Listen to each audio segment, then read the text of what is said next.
Je vais mettre le live pour pouvoir voir les... On est en live, hein? Mesdames et messieurs, bonjour et bienvenue dans le second débat d'Empowering Women International. Nous avons avec nous trois intervenants exceptionnels que j'ai le plaisir de vous présenter. Nous allons, lors de ces débats, revenir sur le déconfinement. Nous allons avoir leur point de vue, leurs conseils, pouvoir vous donner plusieurs pistes de manière à pouvoir développer vos projets ainsi que tout ce qui a trait à l'associatif, le professionnel et le côté financier avec Bijou qui viendra nous rejoindre beaucoup plus tard. Nous avons avec nous Nancy Kawaya. Nancy, bonjour. Bonjour, Jessica. Est-ce que tu peux te présenter? Oui, bonjour. Donc, moi, je suis consultante en communication et j'ai aussi, j'aime pas trop dire je suis journaliste. Disons que j'ai une émission qui présente des portraits qui s'appelle Entretemps, qui est diffusée sur Vox Africa et qui présente des personnalités de la communauté pour qu'on puisse interconnecter. En tout cas, c'est ça le but et ma démarche. Et donc, je suis également auteure et donc, pour préciser, je suis consultante en communication digitale. Donc voilà, c'est un peu ce que je fais, en gros. Mais j'aurai sûrement l'occasion de me raconter encore plus. Voilà. Merci Nancy. Donc, avec toi, nous allons donc voir les étapes et les pistes pour voir l'après-confinement. Donc, j'aimerais avoir ton point de vue déjà sur la situation parce que tu as eu différentes lives, tu as pu interagir avec les internautes, voir différents faits d'actualité. Tu as une vision plus large et plus globale de la situation. Donc, je vais te poser deux questions. Comment est-ce que tu as vu l'évolution pendant le confinement et comment est-ce que tu entrevois l'après-confinement? Déjà, ça, je parle d'un point de vue, voilà, c'est mon opinion personnelle, ce qui n'engage que Mhm, moi. Ce mhm, que j'ai constaté, c'est qu'il y a un cafouillage au niveau de la communication par rapport aux dirigeants, ce qui fait que mhm, les citoyens n'ont pas pu très vite savoir qu'est-ce qu'ils devaient faire ou comprendre la portée du danger qui était face à nous. C'est-à-dire qu'en même temps, on a des dirigeants qui nous disent que c'est la guerre, mais en même temps, pour des simples faits, par exemple, ne montrent pas l'exemple en portant eux-mêmes des masques pour la plupart des dirigeants. Alors, est-ce que il y a des failles dans la communication, il y en a eu plusieurs pour pas rentrer dans le fond, mais il y a aussi des failles dans la communication du déconfinement. Pour finir, les gens savent pas, même si on dit qu'on va sortir et qu'on a besoin de ça pour nos libertés, pour le respect de nos libertés, mais en même temps, on se demande si toutes les mesures sont prises. On s'est confiné quand l'état était moins critique, quand il y avait moins de morts, mhm. et on se déconfine, il y a plus de morts, et on ne sait pas vraiment est-ce que les mesures qui sont prises sont effectives? Est-ce qu'elles seront efficaces? Est-ce qu'on va se mettre en danger? C'est pour moi ça tout le problème et je pense que c'est un état d'être psychologique assez dur pour tout le monde. D'accord. J'aimerais également avoir ton point de vue plus personnel dans le fait comment il y a un avant et après confinement. Bien Mhm. évidemment, tout le monde dit le monde a changé, les perspectives ont changé, la manière de voir l'humain et le côté professionnel, personnel a changé. Comment est-ce que tu entrevois l'après par rapport à ça? Déjà l'après, je crois qu'on doit savoir et on a essayé, enfin, on est assez informé de manière catastrophique pour savoir qu'il y aura une crise, c'est sûr. Maintenant, les crises, et moi, à travers les tables rondes que je fais le soir, on essaye de se dire, bon, maintenant, on sait qu'il y a quelque chose qui est devant nous, qui est certain. Comment est-ce qu'on Mhm, prépare ça? Et au-delà de la crise, je crois qu'on est en train de vivre une accélération de la transformation digitale et numérique. C'est-à-dire qu'on est en phase de réaliser qu'on a une multitude de problèmes qui ont pu être résolus, si on veut, grâce à la technologie. Je parle à des imprimantes, je pense aux imprimantes 3D, je pense à la communication, le fait qu'on soit là comme maintenant. Ici, on est frustré, on a des questions et qu'on puisse se réunir malgré la distanciation sociale. Donc, on remarque dans chaque rond-point que la technologie vient un peu en réponse, si on veut, aux problèmes. Et ceci va s'accélérer. Donc, il faut comment on se prépare à cet après, et notamment, entre autres, pour moi, c'est se préparer numériquement aussi, à se rendre compte des enjeux du numérique et des enjeux de cette transformation dans cette crise aussi, puisque ça veut dire que sans doute que des entreprises, des grandes entreprises qui vont devoir réengager seront permises de se libérer de leurs employés et pourront tendre ou vouloir avoir des gens avec des compétences beaucoup plus numériques qu'auparavant. Je pense qu'ils vont profiter de cette crise, les dirigeants, et ce serait bête qu'ils ne le fassent pas, pour justement permettre cette transition numérique qu'ils recherchent depuis plusieurs années. Donc, il faut qu'on soit prêt à ça aussi. C'est une manière de pouvoir continuer à travailler de chez soi. Et on a compris que même les enfants ont dû faire face à cette transition numérique parce que maintenant, les enfants ne sont plus face à leurs professeurs, ils sont face à des machines, à des ordinateurs et ils doivent aussi apprendre cette indépendance, à comprendre que l'outil numérique tel qu'on l'a peut aller beaucoup plus loin et peut nous permettre d'aller plus loin, d'être malgré isolé, mais de continuer à mener une vie, une vie virtuelle. Voilà. Donc, je pense que les mentalités vont changer aussi. Et il faut qu'on s'y prépare conformément. Merci Nancy. Merci beaucoup. N'hésitez pas à interagir, à poser vos questions. Et si vous voulez également intervenir en direct, n'hésitez pas. Donnez-nous vos coordonnées. Nous vous transmettrons le lien via votre boîte mail et vous pourrez également interagir en direct. Nous avons également avec nous 2 autres intervenants. Alors, nous avons Monsieur Frédéric Tungui. Excusez-moi si j'écorche votre nom. Donc, Tungui, présentez-vous, TCH. Monsieur Frédéric. TCH, Tungui. Enchanté. Tungui, exactement. Donc, merci de me recevoir aujourd'hui. Je peux me présenter? Bon, je peux y aller? Je vous en prie, présentez-vous, Monsieur Tungui. Très bien.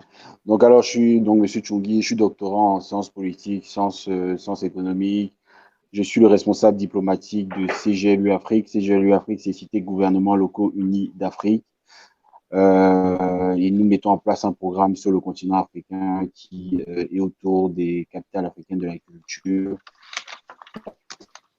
en sorte que le développement de l'Afrique se fasse via notre propre culture. Et c'est très intéressant avec ce qui se passe aujourd'hui concernant le coronavirus, parce qu'on voit que le continent africain doit prendre ses responsabilités par rapport à cette crise et que ce que nous faisons chez nous doit être parfois aussi, voire plus valorisé que ce qui vient de l'extérieur. On se rend compte avec le produit qui a été, par exemple, inventé par, la communauté, entre guillemets, malgache. On voit qu'il y a des solutions africaines qui doivent être aujourd'hui, qui doivent sur les solutions qui sont prises, qui sont trouvées à l'extérieur.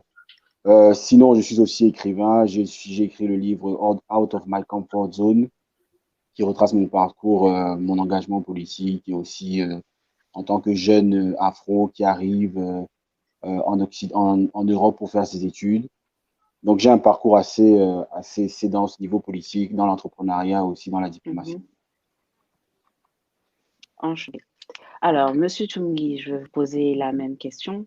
Comment, parce que vous avez parlé de la responsabilité du continent africain, vous avez proposé de localiser plutôt certaines choses qu'on achète dans d'autres continents.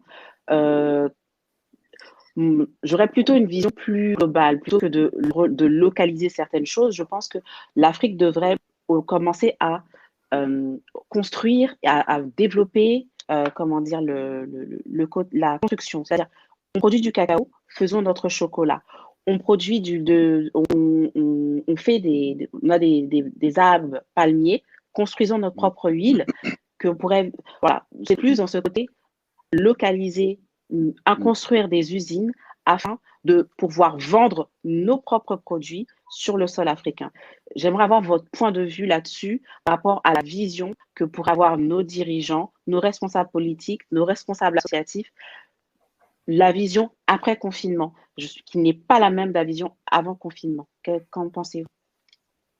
Concrètement, avant de répondre à votre question, je vais d'abord, l'interlocutrice qui s'est exprimée avant a très bien résumé les choses, c'est-à-dire qu'on est maintenant dans une digitalisation des choses de la société qui Mhm, va être accrue, mhm, car on se rend compte que le digital permet de pallier à aux nombreux soucis que nous pouvons avoir, c'est-à-dire peut-être, voilà, en temps de crise, on se rend compte que la mhm, digitalisation est importante. Alors, mon premier point sera le suivant, c'est-à-dire qu'aujourd'hui, c'est l'individu d'abord en lui-même. C'est-à-dire qu'on se rend compte que nous avons, pour la plupart, été mis en chômage partiel.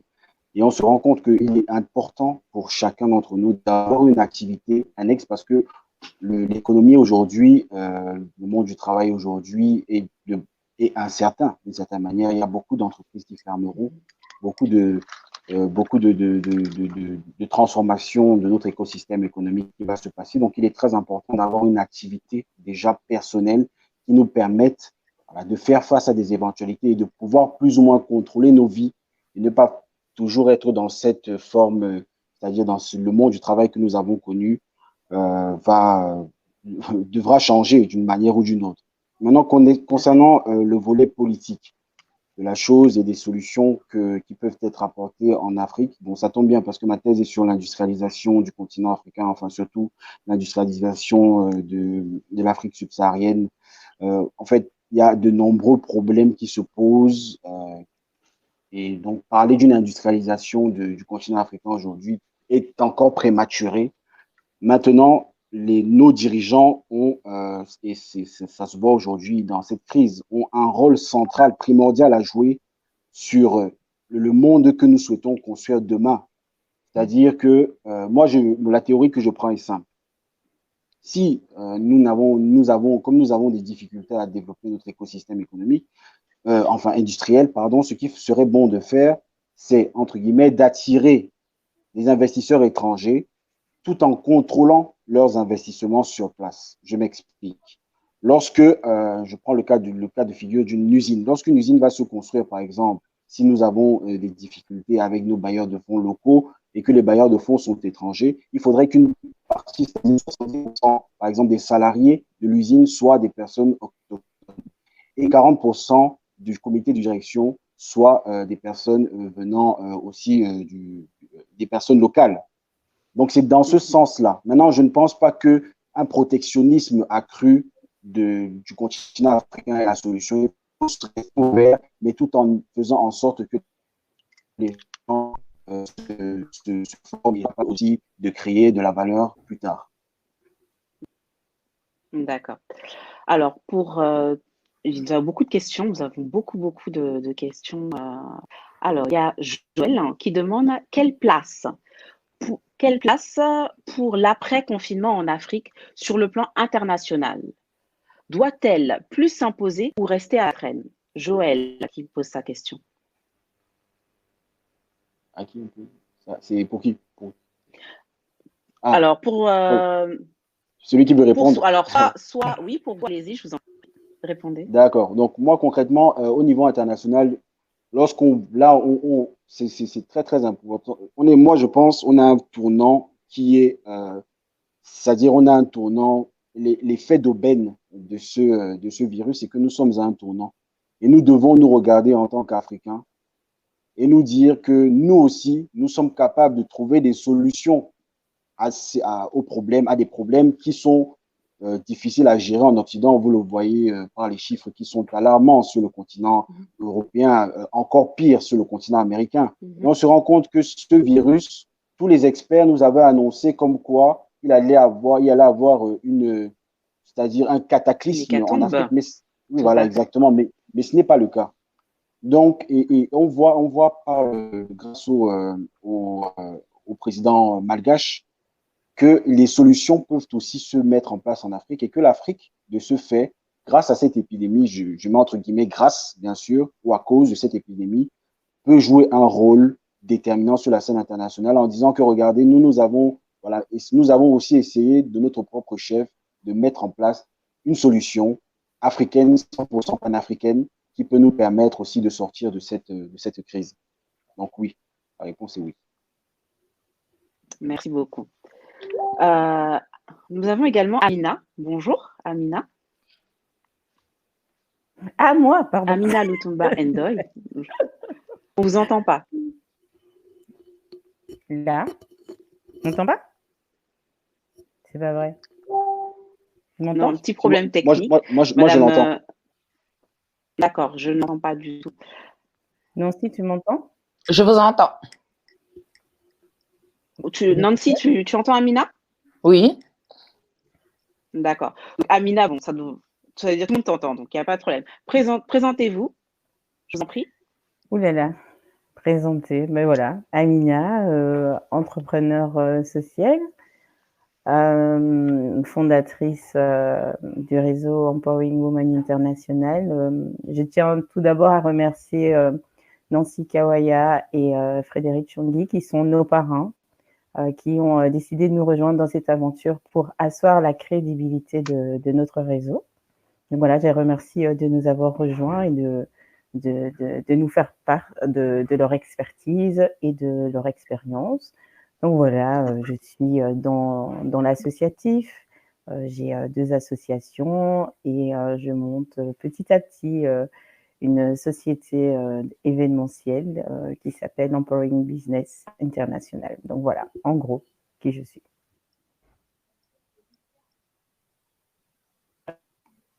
Jessica, on t'entend plus. C'est toi qu'on n'entend plus, Jessica. On ne t'entend pas. On t'entend pas. Non.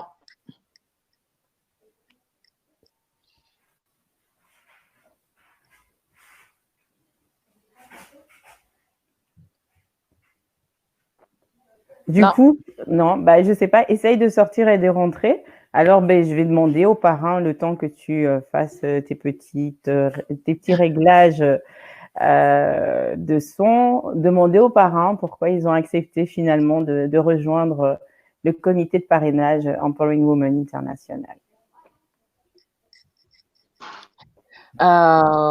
Merci beaucoup de me donner la parole.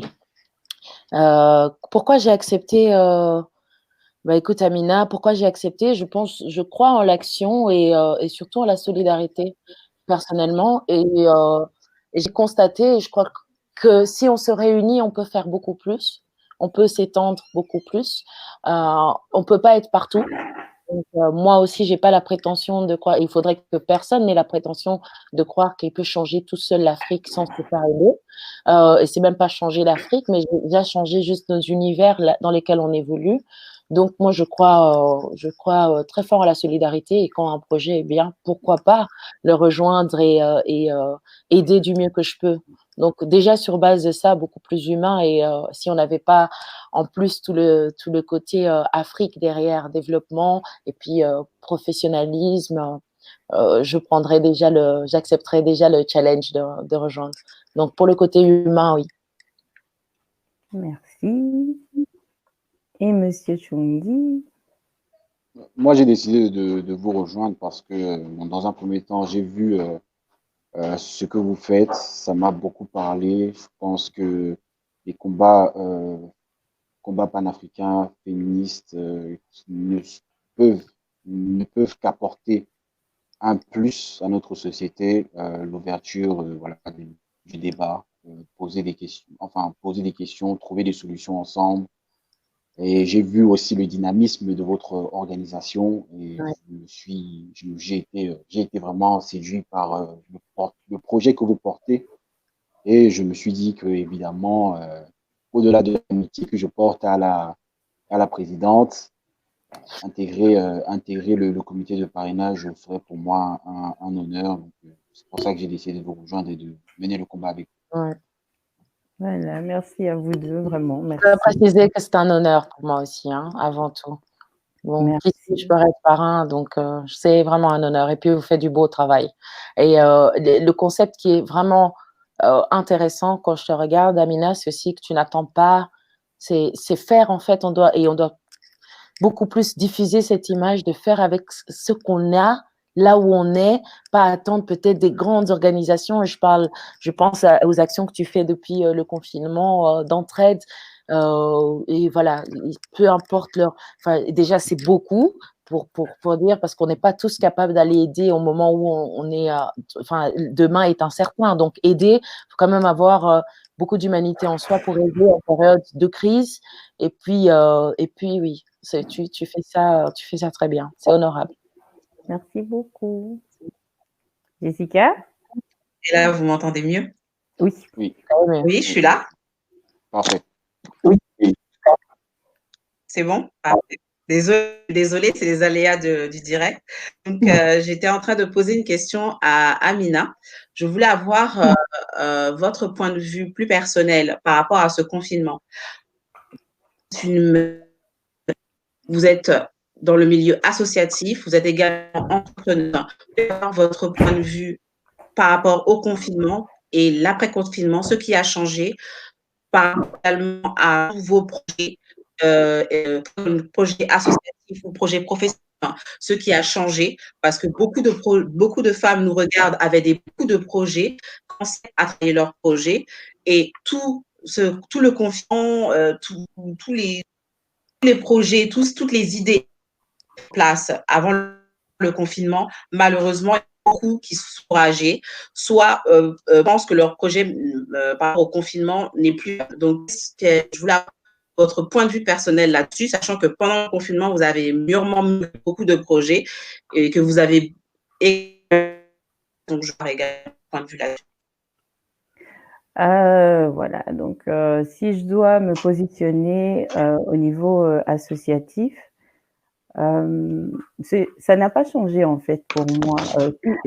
Si je dois parler du changement, c'est que mon public cible s'est étendu aux familles. Je travaillais avec les mamans isolées, donc un public bien ciblé. Et aujourd'hui, finalement, la crise touche tout le monde, donc on est obligé de travailler avec, enfin, obligé non, on se doit de travailler avec les familles précarisées sans faire de distinction parce que c'est un papa seul, une maman seule ou une famille complète. Donc, quelque part, ça renforce le fait qu'on a besoin des associations. Il est bien dommage que l'État ne mette pas plus de choses en place pour soutenir les citoyens, que ce soit ici, que ce soit en Afrique. Alors voilà, on essaye de le faire en Belgique, en France et sur le continent africain. On est en RDC, en Côte d'Ivoire, on est au Cameroun, on est au Sénégal. Et partout dans ces pays, jusque-là, avec ma petite force, mes petits moyens, on a réussi à quand même délivrer des masques pour les femmes. Évidemment, je cible toujours les femmes. Au Congo, c'est plus facile. On est là depuis longtemps et puis j'ai une ONG sur place, donc qui me permet de parcourir et en tout cas d'encadrer beaucoup plus de personnes. Mais pour les pays qui m'ont rejoint avec des associations qui représentent les parents soulagés, on arrive en général à pouvoir aider une centaine de personnes, en tout cas délivrer 100 masques, donc un minimum de 5 personnes pour les mamans qui partent au marché, voilà, qui ont peut-être 500 francs qu'elles gagnent par jour avec un masque qu'elles doivent acheter aussi au même prix, donc c'est un peu compliqué pour elles. Du coup, voilà, c'est ce qu'on a entrepris. Le confinement, qu'est-ce que ça apporte? C'est que ça met en lumière finalement une réalité qui est au quotidien, parce qu'on peut être avec 2 salaires dans une famille, c'est pas pour ça qu'on s'en sort financièrement. Et donc c'est un peu aujourd'hui, c'est la réalité de tout à chacun qui est mise à nu sous couvert de la crise. En tout cas, c'est mon point de vue personnel, parce que j'ai des familles qui me demandent de l'aide. Et ce ne sont pas forcément des personnes qui sont à la base des familles précarisées, mais des personnes qui sont des salariés qui ont une difficulté au quotidien. Donc voilà.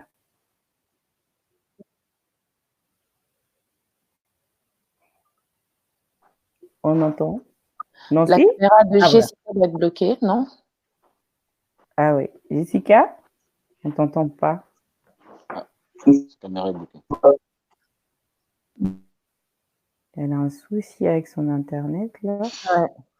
Ah oui, ça, c'est le prochain défi. Hein. On est tous connectés, mais il faut que la connexion soit intéressante, là. J'ai lui demandé Jessica? Amina, Oui. j'aimerais vous poser. J'entends pas du tout ce que tu dis. Nous avons beaucoup.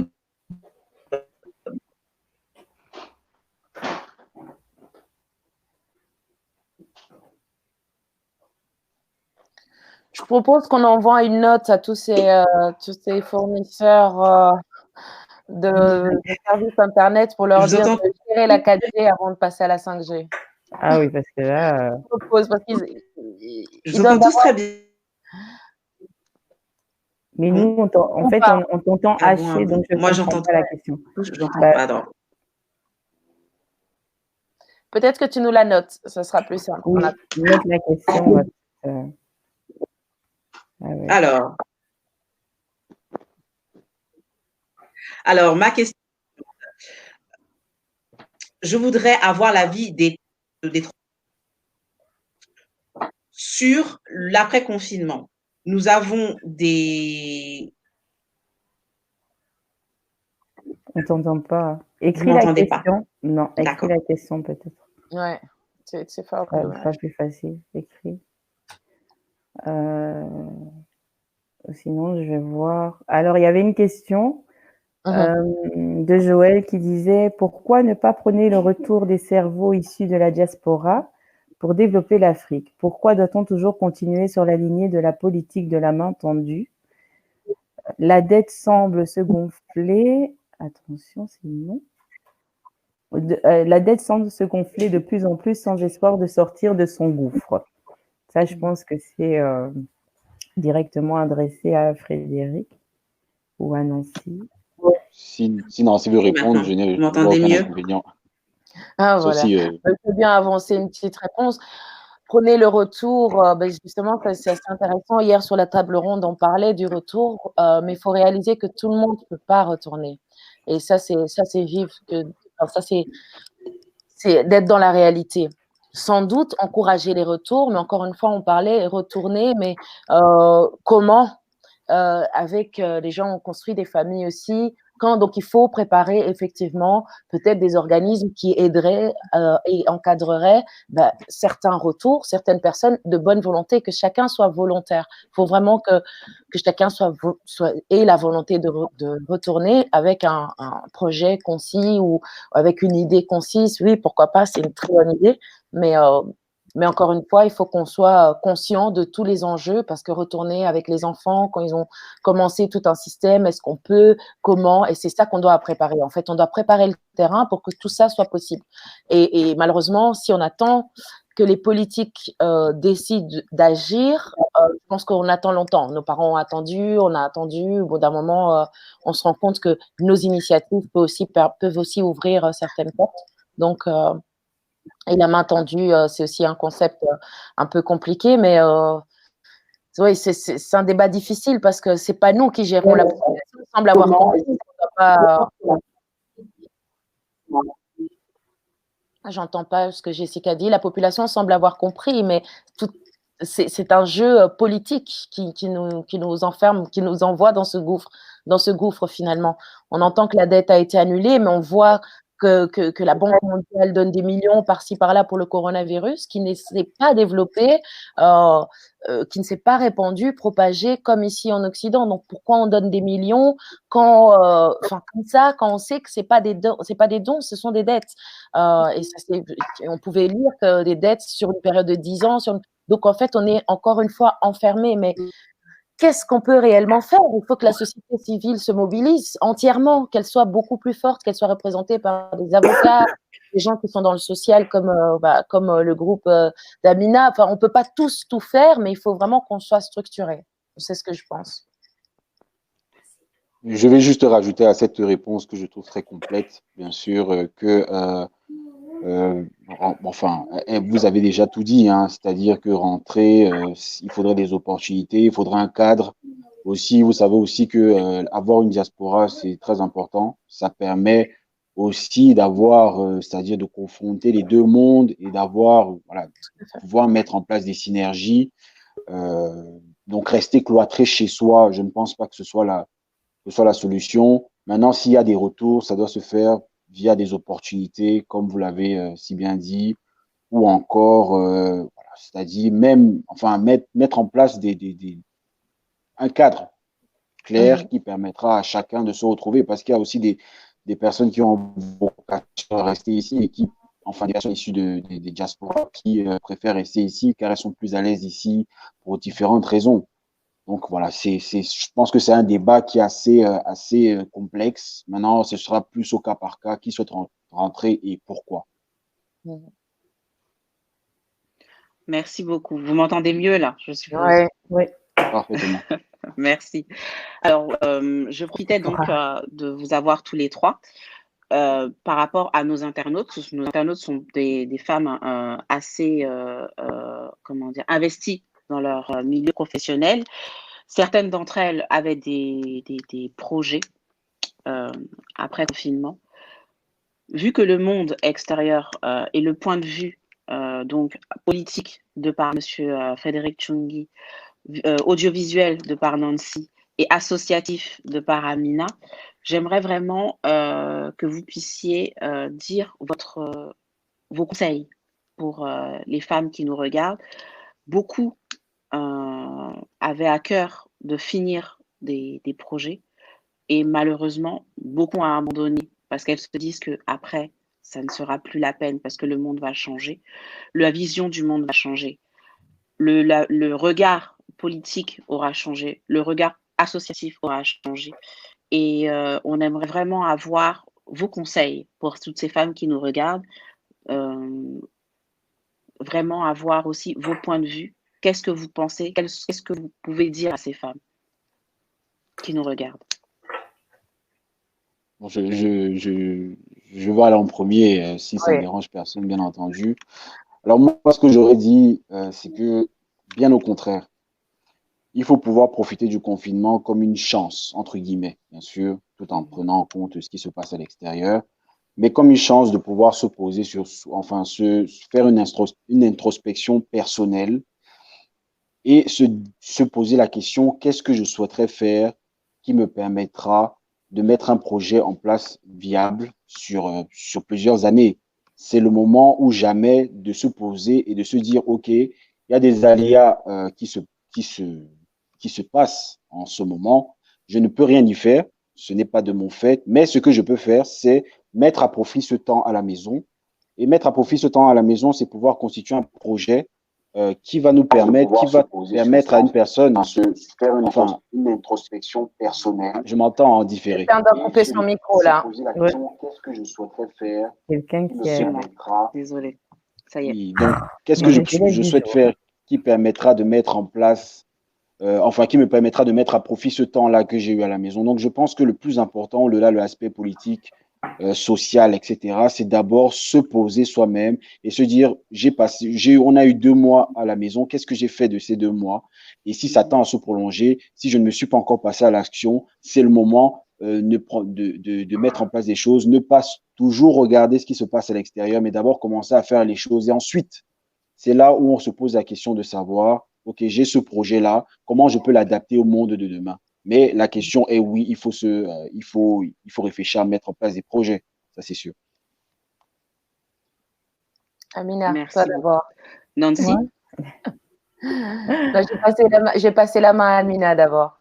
Alors, pour ma part, finalement, cette crise me conforte dans l'idée du travail en synergie, dans ma vision des choses, on ne peut rien faire seul, on doit le faire ensemble. Comme l'a dit Nancy tout à l'heure, mais le digital est un beau support et on voit que vraiment le digital, c'est l'avenir de demain parce que voilà, on est là sur une plateforme. Et voilà, on n'a pas pu faire, par exemple, le premier forum EOI qui devait se tenir à Bruxelles. Aujourd'hui, on a la possibilité réellement de présenter nos parrains, de pouvoir partager leur expérience et leur expertise. Donc ça, c'est quelque chose déjà de positif. On peut travailler en synergie aussi avec un élément qui s'appelle Zoom, avec les partenaires de l'extérieur. Et mettre en place d'autres projets. Donc, moi, en tout cas, ma vision de l'union des femmes, l'union fait la force et cet encadrement aussi par les hommes reste quelque chose de présent, reste quelque chose de fort pour moi. Alors, l'après-confinement, pour moi, c'est que les femmes doivent comprendre qu'elles doivent se tenir la main. Un exemple tout simple, Nancy tout à l'heure disait merci de m'avoir fait découvrir la plateforme. Alors, je lui ai donné cette astuce qui m'avait été donnée auparavant par Julie, qui a eu peut-être cette astuce par une autre personne. Et donc, on doit apprendre à délivrer naturellement aussi les bonnes astuces, et on doit arrêter de toujours se dire que non, si elle a ça, elle va faire mieux que moi. Ou voilà, on doit apprendre finalement à se donner des conseils, à se donner des petites choses qui peuvent améliorer le travail, et avoir un travail ensemble, et s'adresser à des personnes qui ont une expertise dans d'autres domaines. Moi, en tout cas, je travaille toujours par le renforcement des capacités. Donc, ce que tu n'as pas, je l'ai peut-être. Ce que je n'ai pas, tu l'as, et travaillons ensemble pour avancer. Donc, c'est un peu pour ça que Empowering Women International a été créé. C'est pouvoir donner la possibilité à des femmes de travailler et d'être encadrées avec des parrains comme on a ici sur la plateforme, qui ont une expertise dans un domaine bien précis, qui peuvent délivrer facilement des conseils, et qui peuvent apporter quelque chose dans le monde, parce que à eux seuls, ils impactent déjà le monde. Et si on leur donne une tribune, ils peuvent encore ouvrir leur champ d'action. Et ça permet aussi aux femmes qui sont dans le réseau de pouvoir bénéficier de tout ça et d'ouvrir à elles-mêmes leur champ d'action, leur réseau. Et voilà, en groupe, finalement, on peut arriver à faire beaucoup de choses. Donc, pour moi, demain, j'espère que les gens auront compris qu'il n'y a personne qui est mieux que l'autre, que c'est ensemble qu'on doit avancer. Et la seule chose que je déplore, et ça c'est toujours une chose que j'ai toujours déploré, c'est que il y a trop de personnes qui entreprennent de leur côté, et moi j'y suis aussi, hein, je suis dedans, mais on devrait pouvoir arriver à mettre toute notre énergie ensemble pour faire des choses plus impactantes, parce que tel fait à gauche, tel fait à droite. C'est vrai, c'est bien, on aide, mais si on était à plus, ben, on pourrait faire beaucoup plus grand. Donc voilà, j'espère que ça nous donnera la possibilité de pouvoir agir plus grand, et peut-être que le fait de pouvoir se voir au-delà du digital, et parler vraiment de vive voix, ben, les gens comprendront autrement. Mais voilà, moi je pense que c'est une bonne opportunité, ce confinement, pour reprendre à zéro et développer autrement, et avoir une autre vision, une autre lecture en tout cas de ce qu'est le monde et de ses difficultés. Voilà, ça c'est ma vision. Merci beaucoup. Merci beaucoup, Amina. Merci. Merci beaucoup pour l'intervention. Alors, il y a Madame Joëlle Mulumba qui nous a rejoint des tables de Joël. Enchantée. Bienvenue, Joël. Merci de m'avoir invitée. Alors, vous vouliez intervenir. On vous écoute par rapport au débat sur l'après-confinement. Qu'en pensez-vous? Que pensez-vous? Qu'est-ce que vous... Parce que vous êtes conseil, hein, vous donnez beaucoup de conseils aux femmes par rapport dans votre émission. Donc, on vous écoute après l'après-confinement. Alors, voilà, merci pour l'invitation. Je m'appelle Joanne Rumba, je vais un tout petit peu me présenter quand même pour ceux qui ne me connaissent pas. Et donc, j'anime les tables de conversation tous les jeudis. C'est un lieu où on échange, on se pose des questions par rapport au tracas que l'on rencontre dans notre vie au quotidien, et on essaye à travers des débats de trouver des solutions. Donc, la vie après le confinement, je pense que ça sera surtout ça sera la possibilité de recommencer. Ça sera la possibilité de recommencer et de se remettre en question par rapport à ce qu'on a vécu avant le confinement. Et ça sera aussi une remise en question personnelle par rapport à où on se situe concernant ses propres ambitions, concernant sa vie, concernant ce que l'on voudrait, ce que l'on aimerait être. Et donc, cet après-confinement, en fait, va permettre, je pense, à certaines personnes de se réorienter, de soit rajuster le tir, de soit continuer dans la lignée, enfin, je ne l'espère pas, mais ce serait surtout une période propice vraiment à la remise en question, enfin, toute la remise en question qui s'est faite durant le confinement, confinement, parce qu'on ne va pas se mentir, pendant le confinement, ça a vraiment été une période où les gens se sont posé beaucoup de questions par rapport à eux-mêmes. Le fait de se retrouver avec tout ce temps a permis à certaines personnes de se poser des questions par rapport à leur vie, par rapport à ce qu'elles attendaient de la vie et de ce qu'elles attendaient en général. Et donc, cet après-confinement, ce sera vraiment soit le point de départ d'une nouvelle vie, soit ça sera la continuation de la vie telle qu'elle était, ou soit ça sera un retour en arrière. Un retour en arrière, pas dans le sens où un retour, en fait, un retour aux sources, un retour à son moi profond, si je puis m'exprimer ainsi. Donc, dans le sens où on s'est retrouvé pendant le confinement et on se décide de continuer maintenant avec cette image qu'on avait perdue un peu de soi. Et on se dit, bah voilà, maintenant je sais qui j'étais, je sais qui je veux être et je vais continuer sur cette lignée-là. Et donc, durant toute la période de confinement, j'espère, et je le souhaite vraiment beaucoup, j'espère que le questionnement personnel des gens est entré, a fait son bonhomme de chemin quotidien, que les gens se sont vraiment remis en question par rapport à ce qu'ils attendent de la vie, à ce qu'ils attendent des relations avec les autres personnes, à ce qu'ils attendent au milieu professionnel et à ce qu'ils attendent par rapport à eux-mêmes. Qu'est-ce que je suis, qu'est-ce que je veux être et qu'est-ce que je peux apporter à la société et qu'est-ce que j'attends de mon travail. Est-ce que je m'épanouis toujours dans mon travail? Est-ce que je suis conforme? Est-ce que l'image que je sors est alignée par rapport à ce que je suis à l'intérieur de moi, ce que les gens voient et ce que je veux être? Donc, c'est vraiment toute une période, enfin, j'espère en tout cas que les gens ont mis ce confinement à profit pour se poser vraiment des questions existentielles qui leur permettront d'avoir de nouvelles bases pour l'après-confinement. Ça peut être le cas de personnes qui souffrent de violences, de violences conjugales, se poser la question si effectivement on est venu sur cette terre pour subir de la violence de la part d'une personne qui, voilà, de toute évidence, n'a pas ou ne partage pas les mêmes sentiments que nous, parce que jusqu'à preuve du contraire, l'amour ne se manifeste pas par la violence. Ça c'est une idée, c'est une idée propre à moi, c'est mon sentiment, c'est mon ressenti personnel, mais on ne peut pas manifester de l'amour par rapport à une personne en faisant d'elle un punching ball. Donc, à ces personnes qui souffrent de violences conjugales, posez-vous la question, qu'est-ce qui fait que je puisse continuer à supporter ce bonhomme de chemin? Est-ce que je suis venue sur cette terre pour subir les violences de cette personne qui m'a fait croire qu'elle m'aimait alors que, voilà, je ne sais pas, je n'arrive pas à retrouver le sens des sentiments par rapport au comportement qu'il a envers moi? Posez-vous cette question et en fonction de la réponse que vous donnerez à cette question, soit vous partez, soit vous restez.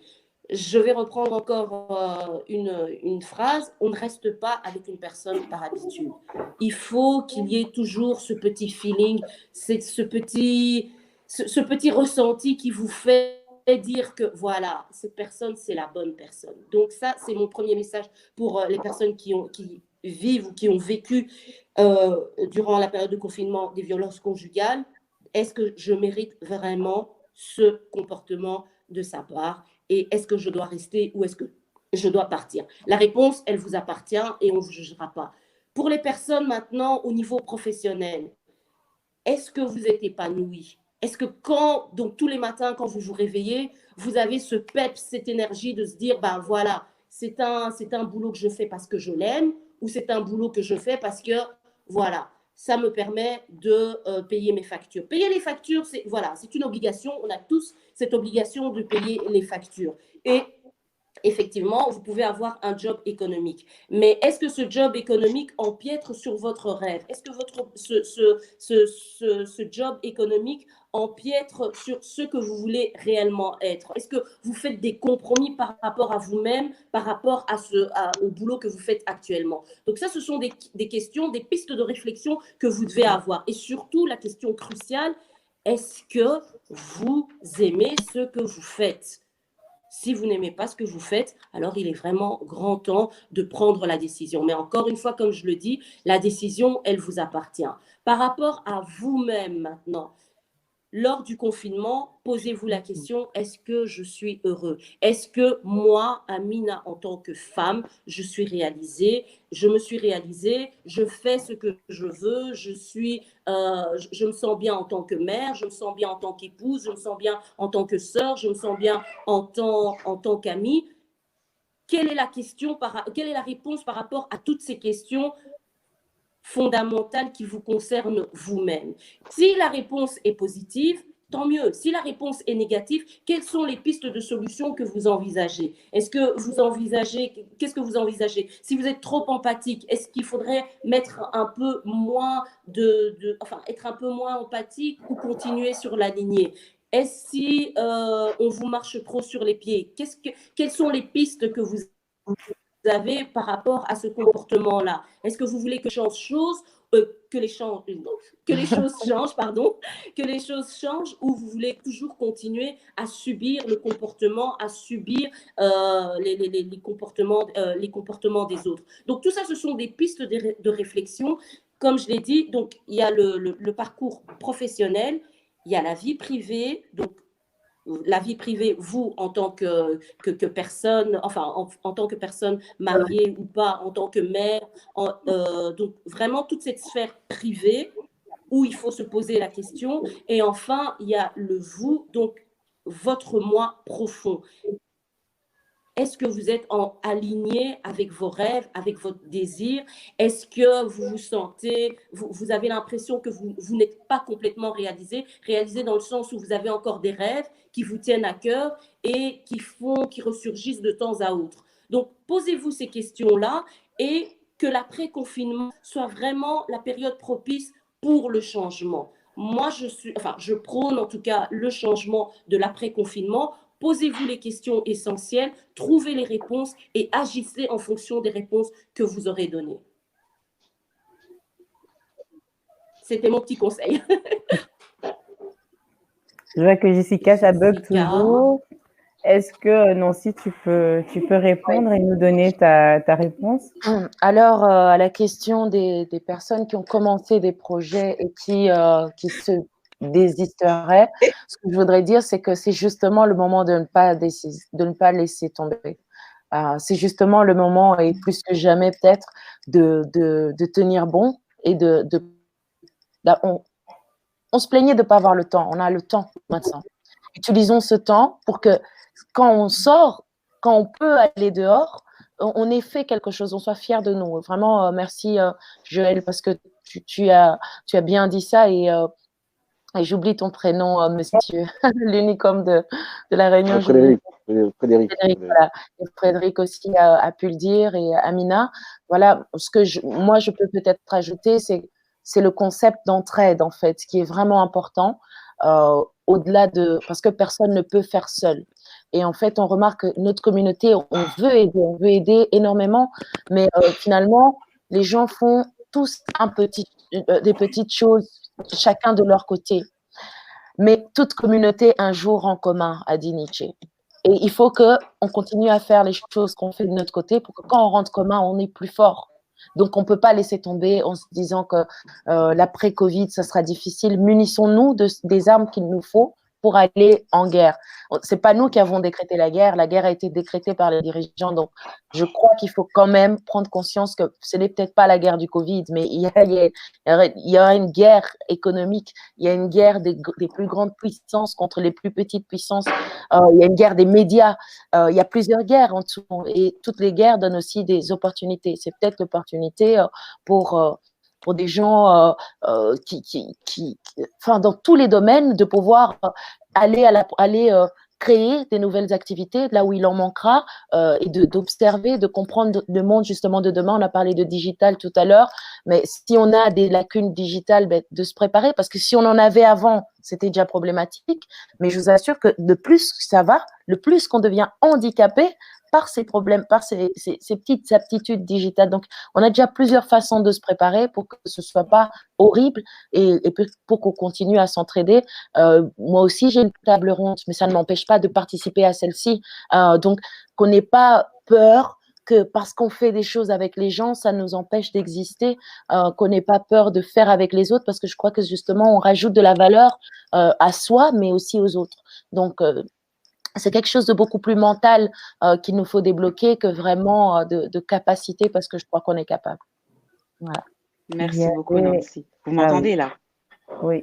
Il y a une question d'Ornella Simba Merci qui beaucoup. demande. Alors, nous allons clôturer donc ce débat. Toutes mes excuses pour tous les problèmes techniques qu'on a pu rencontrer. Malheureusement, oui. Malheureusement, ce sont les aléas du direct. Donc, nous allons donc clôturer en revenant sur les tables rondes de Nancy. Donc, j'aimerais, Nancy, que vous répondiez à mes tables rondes. Jessica. Oui, vous m'entendez pas. Non, ok, d'accord. C'est toi qui ne nous entends pas. Tu ne nous entends pas? Moi, je vous entends très bien. Je vous entends parfaitement. Il y a une question de Ornella Simba qui nous demandait. On spécule beaucoup sur le changement. Parfaitement, mais vraiment parfaitement. Non, parce que sinon, je ne parlerai pas. On spécule beaucoup sur le changement post-confinement. Et là, vous m'entendez? Vous m'entendez toujours? Désolée, mais... Attends. Oui. Stop. On spécule beaucoup sur le changement post-confinement. Ma question est la suivante. Quels seront, vous, dans chacun de vos domaines, les grands changements inévitables dus à la crise du Covid-19?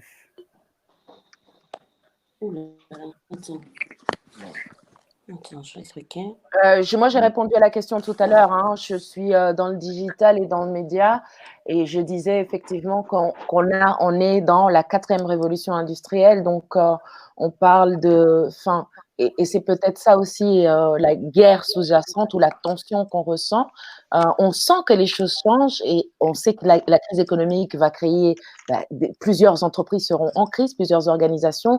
Par exemple, pour ne citer que les médias, pour citer par exemple les médias, ce qui se passe, c'est que certains médias ne vivent que par les recettes publicitaires. Et en temps de crise, ce qui va se faire, c'est qu'ils vont se faire engloutir par des plus grands médias.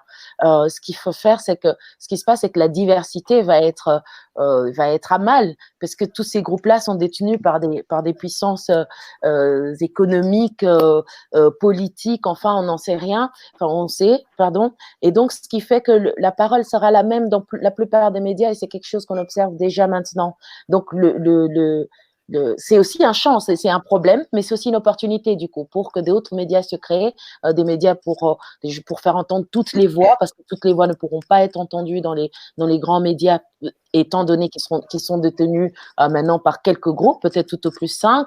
Ça, c'est des changements de point de vue numérique aussi. Donc, les gens doivent beaucoup plus être prêts. Il y a des initiatives qui permettent aux gens de se parer à ce changement, à cette transition numérique. Donc, je conseille vraiment aux gens de réaliser ça. Et puis aussi, par rapport à l'éducation pour les enfants, de préparer nos enfants à ce monde d'après. Parce que parler de Covid, c'est maintenant, mais vraiment le monde d'après, il faut les préparer, qu'on sache comment on peut les accompagner. On en a parlé hier encore sur la table ronde. S'ils font du gaming, que nos enfants jouent, qu'on sache qu'on peut les diriger aussi vers des métiers de gaming. En fait, nous, si on est préparé, on pourra aider la génération d'après. Mais sinon, tout le travail qu'on va faire, si on ne travaille pas sur nos enfants, ça servira à rien du tout. Donc, il faut vraiment qu'on fasse un travail qui va de nous vers le bas aussi, peut-être. Et c'est ça, moi, je pense que les changements radicaux, et puis aussi la confiance, ça va être un peu spécial si on ne sait pas s'embrasser, si on ne sait plus. Voilà, il y a quelque chose d'un peu. J'ai peur que quelque chose d'un peu moins humain s'installe, un peu plus rigide, mais grâce à ce type de conversation, qu'on continue à se parler, à se comprendre, à rester très humain, ça peut nous permettre de pallier un peu au problème des chaleurs humaines qui va venir à manquer. Voilà. Merci beaucoup. Donc, nous allons clôturer. D'un point de vue politique, là, je pense que nous avons, enfin, les dirigeants africains ont la possibilité d'enfin pouvoir prendre en main le destin du continent.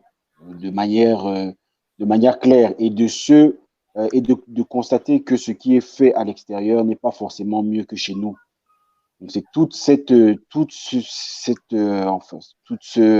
comment dire, cette réflexion-là qu'il faudra avoir, c'est-à-dire comment faire en sorte de développer un marché africain dont le leadership sera insufflé par les dirigeants africains eux-mêmes. C'est-à-dire vraiment prendre en main le destin du continent de manière effective afin que nous puissions, lorsqu'il y aura une crise comme celle-là, n'attendions plus que les masques, par exemple, viennent de Chine ou bien que la solution vienne, c'est-à-dire un vaccin vienne du monde occidental. Il faudra que et les masques et la solution concernant le vaccin viennent directement d'Afrique.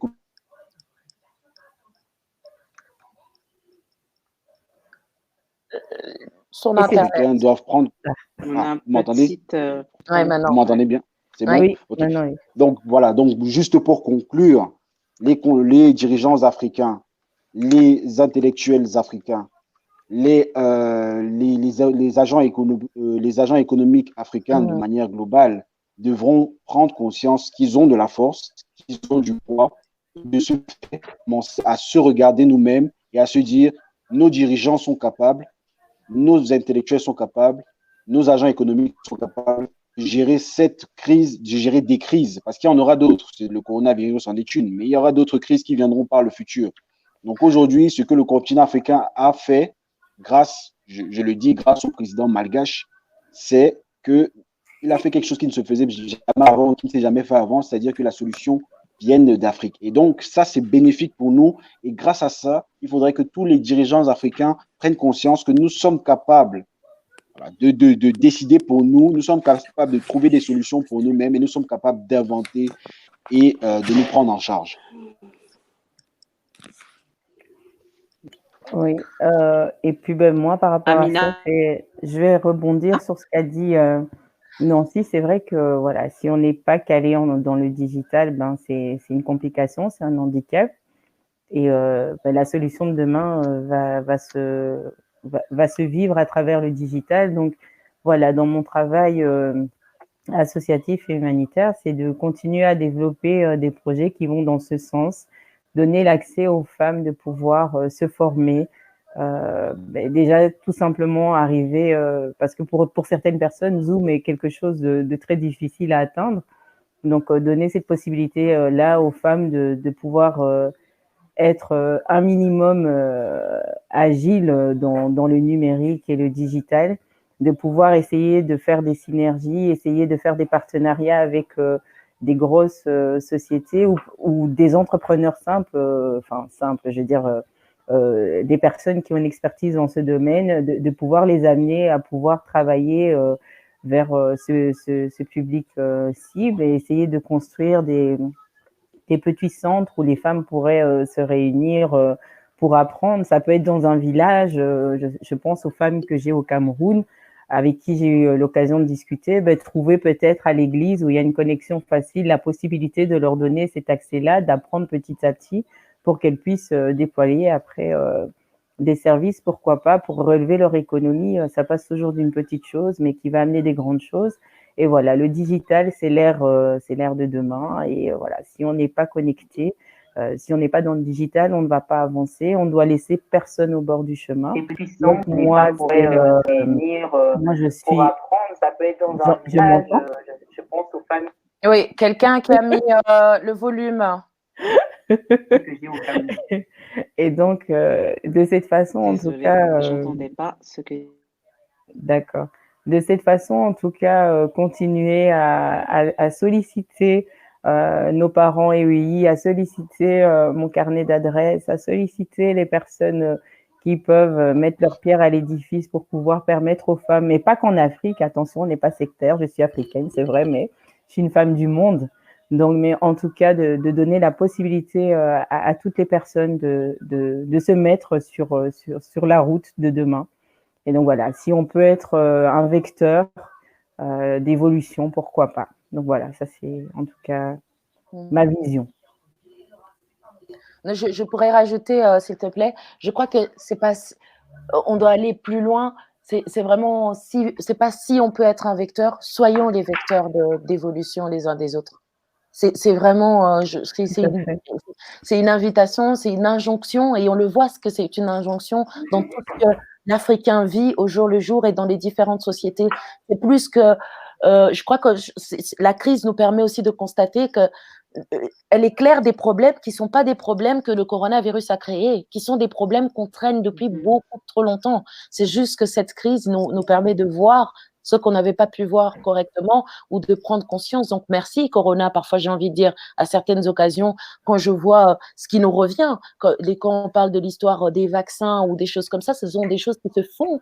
On est indigné aujourd'hui, mais c'est vrai que ce sont des choses qui se sont faites depuis longtemps, qui se font sur notre continent depuis longtemps. Donc, peu importe ce qu'on va faire, c'est pas pour le corona, et c'est pour ça que cette impulsion doit continuer, parce qu'on vit déjà des choses depuis des années qui sont des choses inacceptables, et on était dans le silence et on se disait peut-être, oui, on va essayer, mais on n'a plus le droit de juste essayer. On doit le faire, et pas seulement pour nous, pour nos enfants, pour tous ceux qui se sont battus avant nous, pour qu'on puisse être libre ou même avoir l'opportunité de revendiquer une certaine liberté ou une égalité, pour tous ceux qui ont déjà fait quelque chose et que nous, on a juste laissé tomber, on a pris pour acquis. C'était pas acquis, on n'avait pas fini le travail. Donc, je crois qu'on doit oser parfois être ferme et inviter les gens sincèrement à se réveiller et à réaliser qu'on doit le faire, qu'on est arrivé à une période de l'histoire. Si on ne le fait pas, on va retourner en arrière, et en fait la technologie fait avancer les choses tellement rapidement que si nous, chaque individu n'évolue pas, une société c'est quoi? C'est chaque individu, mais pris en masse, pris en groupe. Donc il faut qu'on évolue chacun, et puis qu'on se réalise qu'on est connecté. Le corona nous fait rendre compte que quand je suis malade, si je viens avec ma maladie chez toi, Amina, je te contamine.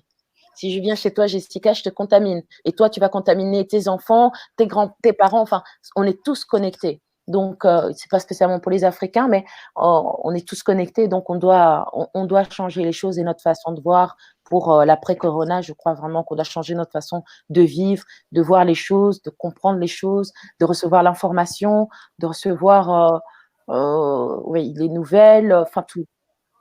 On doit tout revoir. Et on a le temps. Merci. On est confinés.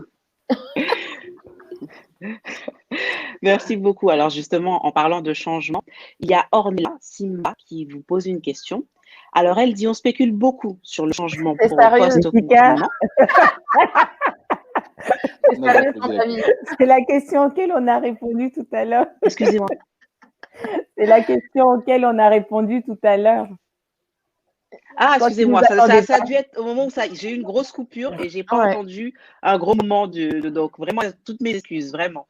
Alors, donc on va clôturer donc ce débat. Le mot de la fin pour Frédéric? Moi, concrètement, le mot de la fin sera le suivant. Il faut que chacun de nous, avant de regarder toutes les institutions, comprennent que le monde va évoluer obligatoirement, que c'est le moment de mettre en place des projets sans regarder comment le monde évolue, parce que le monde a toujours évolué, il évoluera toujours. Et lorsqu'on a une idée, lorsqu'on souhaite entreprendre, il faut se lancer et essayer d'adapter donc cette idée-là au monde dans lequel, à l'environnement dans lequel nous évoluons. Et je lance ici, en fait, voilà, un appel à nos politiques, hein, s'ils nous écoutent. Ne sait-on jamais que c'est le moment de mettre en place une synergie africaine avec des penseurs africains, avec des chefs d'État, entre guillemets, africains, qui vont, c'est-à-dire aller dans le même sens, c'est-à-dire un sens d'émancipation, un sens où voilà, le continent africain lui-même prendra ses propres responsabilités, comme c'est déjà fait, et de continuer dans ce sens afin qu'on puisse, d'ici la prochaine crise, ne plus se poser la question de savoir est-ce que l'Afrique est capable de gérer ce problème, mais non, être sûr que l'Afrique est capable de gérer le prochain problème qui va se poser. Et on a parlé de cette dualité, c'est-à-dire diaspora, continent. Je pense que moi, personnellement, je pense qu'il est nécessaire qu'on ait une diaspora. Il est nécessaire qu'on ait aussi des personnes qu'il y ait des personnes sur le continent, bien entendu, il y en aura toujours. Mais il est très important qu'il y ait ces deux aspects-là parce que ça nous permet d'avoir un monde sous un prisme différent et de pouvoir converger ensemble, même si on ne part pas du même endroit, mais trouver plus de solutions au monde de demain. Merci C'est beaucoup. vrai. Alors, merci de nous avoir suivis. Merci à toutes pour vos commentaires, vos réactions. Nous allons donc clôturer le débat. Je voulais donc revenir. Vous pouvez suivre Nancy Kawaya qui a des tables rondes sur sa page. Frédéric qui a sorti donc un livre. Vous pouvez nous redire le titre du livre pour les Donc, c'est internautes que ça intéresserait? Out of grosso modo en deux secondes. En gros, c'est-à-dire chaque personne qui a grandi en Afrique et qui vient faire ses études ici en France se reconnaîtra dans ce livre. Merci beaucoup. Et également Madame Amina Lutumba Ndoye, donc qui est la présidente de Empowering Women International, qui est également présidente. Je vous en prie, présentez-nous vos autres associations pour les personnes qui souhaiteraient également adhérer. Alors, donc je suis présidente de l'association Les Parents Soulagés qui se trouve en Belgique, en France, au Cameroun, au Sénégal, en Côte d'Ivoire, en RDC, au Togo, qui s'occupe en particulier des mamans isolées, mais des familles précarisées. Je suis présidente de Femmes Noires, Femmes Africaines, ONGD au Congo, qui s'occupe du développement de la femme en zone rurale et en zone urbaine. Et je suis présidente Europe du Mouvement mondial des familles leaders panafricaines, mouvement guinéen qui trouve sa base en France et qui se déploie principalement, en tout cas pour le moment, sur la Guinée pour la crise Covid-19. Et voilà, je suis preneuse pour toute initiative en commun avec tout à chacun. Et voilà, en tout cas, je remercie Jessica, malgré la difficulté de sa connexion, d'être là parmi nous. Et voilà, c'est ça un peu, enfin voilà, il faut le faire hein, pour comprendre quel est le stress de la connexion. Je l'ai eu la dernière fois, c'est très énervant, mais voilà, elle a le sourire et ça fait plaisir finalement. Voilà, on dit on tombe, on se relève, on tombe, on se relève, et voilà, la connexion est nette, elle est parmi nous et avec le sourire. Donc voilà, merci de m'accompagner parce que c'est mon fidèle, comment dirais-je, c'est mon bras droit, c'est ma coéquipière dans beaucoup dans beaucoup de choses que je fais. D'entreprise, on peut dire, oui, oui. Même si voilà, et donc voilà, elle est cofondatrice d'Empowering Business International, qu'on aura le plaisir de vous présenter prochainement. Et puis, si je peux dire, le digital m'a appris à créer des sites internet. Alors, c'est vrai, ils ne sont pas top. Mais voilà, c'est ce que le confinement m'a donné. J'ai créé le site Empowering Women International et Empowering Business International. Donc voilà, avec de l'aide évidemment des applications qui le font gratuitement et puis on va les passer pro. Mais voilà, c'est ce que j'ai pu faire. Donc si j'ai pu le faire et je ne suis pas une as du digital, bon, vous pouvez le faire aussi. Il suffit de se poser, de se dire qu'on a envie d'y aller et d'évoluer au lieu d'attendre toujours que les professionnels le fassent. Ils sont très sollicités. Donc voilà, et c'est une façon d'économiser aussi. C'est vrai. Madame Jessica, c'est à toi. Sa connexion déconne. Ouais. Non, mais vraiment, il faut qu'on gère d'abord la 4G avant de passer à la 5G. Je reste dessus et je le répète encore, il y a un problème avec l'Internet. C'est horrible. Voilà, elle est partie. Ben voilà, en tout cas, je vous remercie, nos parrains EEI, dans leur expertise, leur expérience, la transmission. Merci d'avoir pris ce temps. Merci Frédéric d'avoir pris au pied levé ces directs. Hein, voilà, ça c'est un parrain multitâche. Et voilà, donc, oups, j'ai une connexion. Merci à Empowering Women International pour l'invitation. Merci beaucoup, franchement, pour l'honneur que vous nous avez fait aujourd'hui. Donc, on est ravis. C'est encore moi. Alors, c'était pour clôturer donc ce débat. Je vous remercie de votre patience. Merci encore à nos intervenants. C'était très enrichissant. Merci Frédéric. Merci Nancy. Merci Amina. Merci à vous toutes et à vous tous. Et je vous dis à la prochaine fois pour notre prochain débat sur Empower Women International. Merci. Au revoir. Bye. Ciao, ciao.